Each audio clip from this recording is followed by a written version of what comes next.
Good morning, Coleman. Thank you for joining us on Coleman Today. I'm your host, Christine Wiggins, and today is Wednesday, May 6th. Coming up on Coleman Today, Welti Elementary will be closed for 2 days after a fire in the K1 building. Plus, a major bridge replacement is planned for US 231 at the Cullman-Blount County line in the Strawberry community.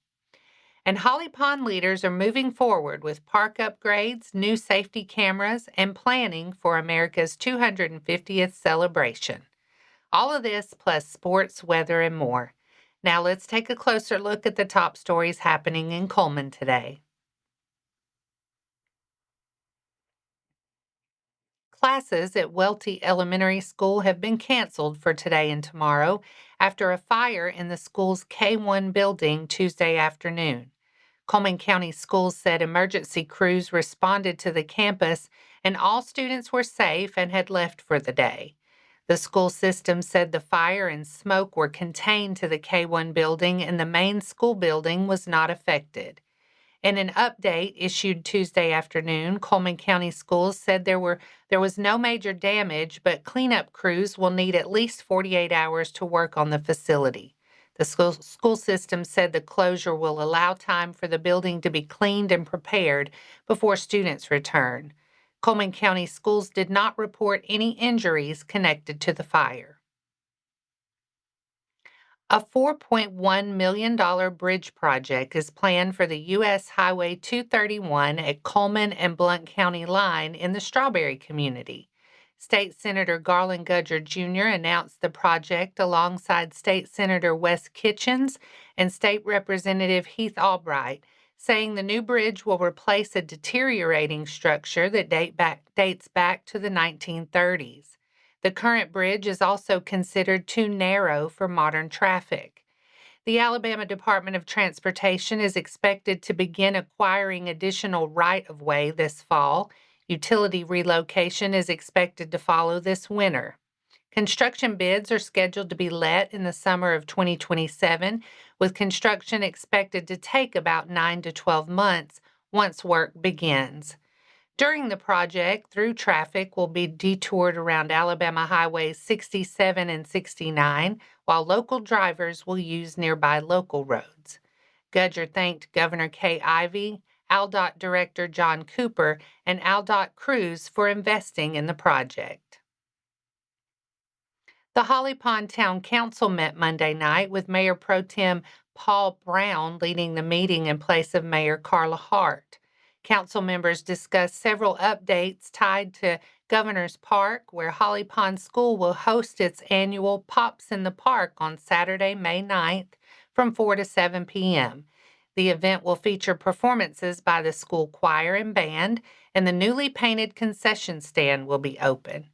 Councilman Eli Howard said the town is waiting on a quote for roof work on the concession stand and a nearby pavilion.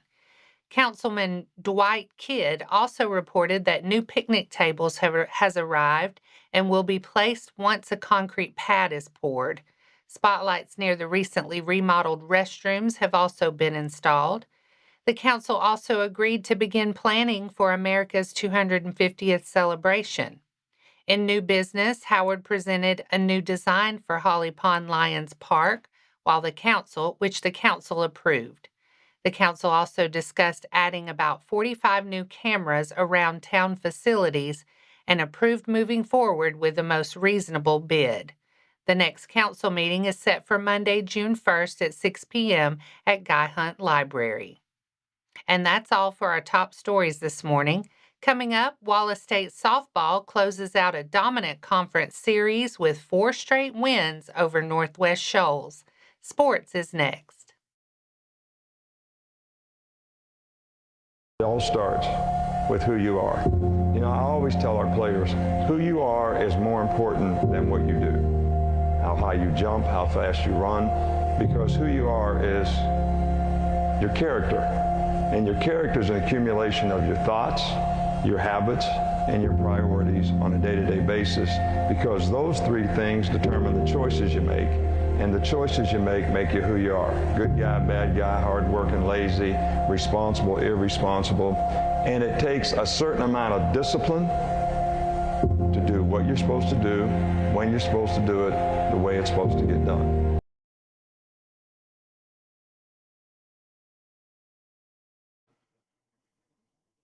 Welcome back. Wallace State softball completed a 4-game conference sweep of Northwest Shoals.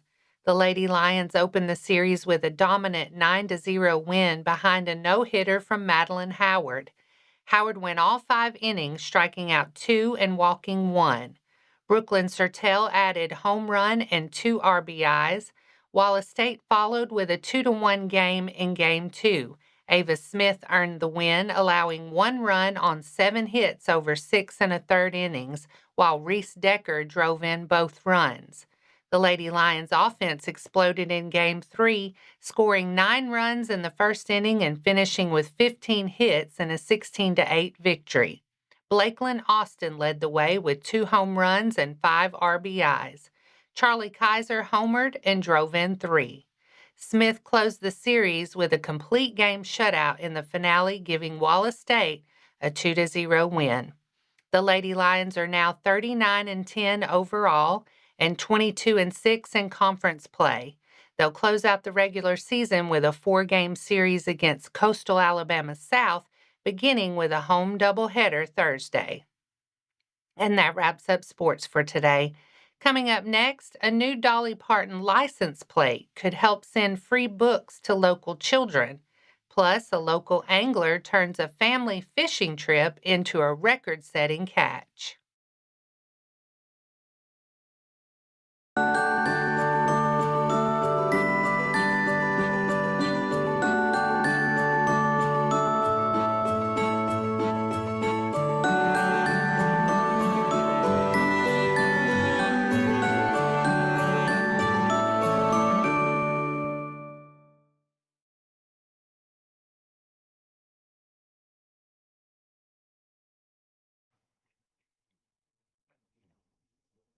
Welcome back. Now it's time to speed things up with a news rundown. 4 stories in under 4 minutes. A new Alabama specialty license plate could help put more books into the hands of local children. United Way of Cullman County says every Dolly Parton's Imagination Library license plate purchased will provide one child with a full year of free books through their local Imagination Library program. United Way of Cullman County facilitates Dolly Parton's Imagination Library for both Cullman and Winston counties, helping send free books to children month after month. The program is focused on building early literacy skills and encouraging a love of reading before children ever enter the classroom. Alabama drivers can pre-commit to ordering the plate now through the Alabama Department of Revenue's MyDMV website. A local angler is getting plenty of attention after landing a massive 72-pound catfish on the Tennessee River.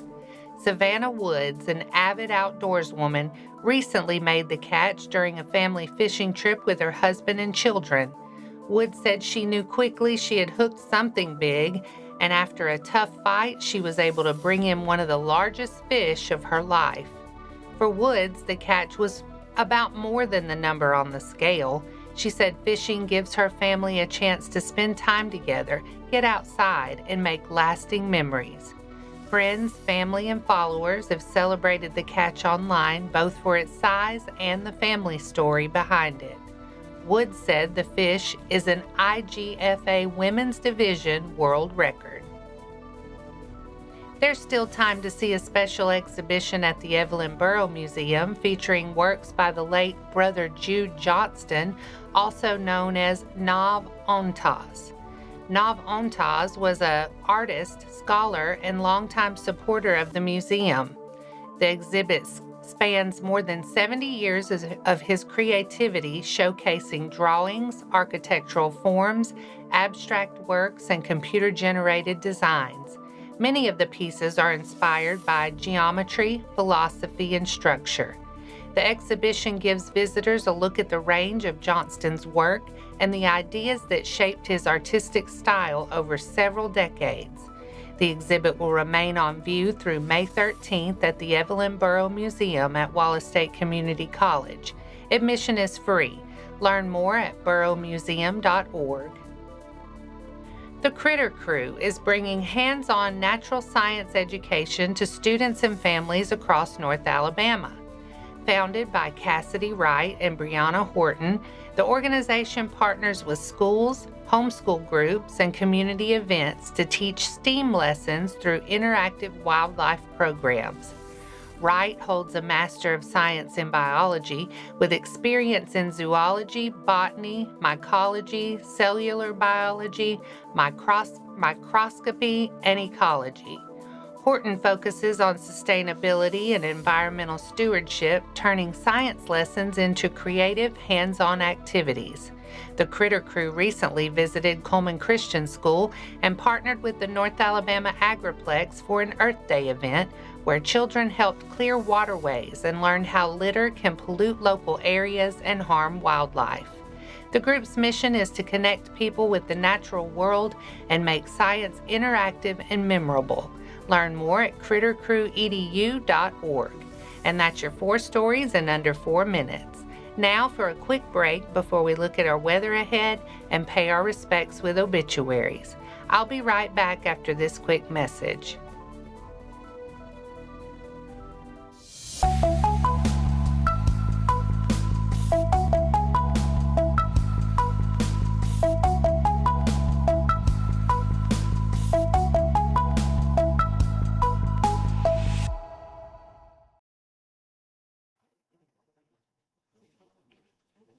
Let's take a moment to pause and remember those who lost their lives this week.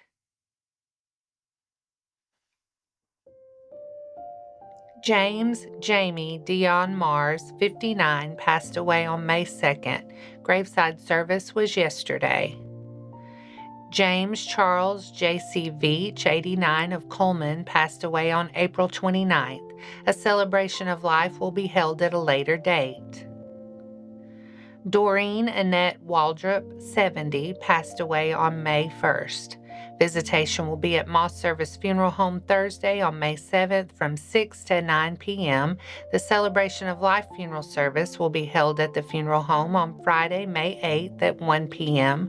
A graveside committal service will be held at Flint Creek Cemetery following the funeral service. Our thoughts and prayers go out to their friends and families. Now, let's take a look at your weather forecast.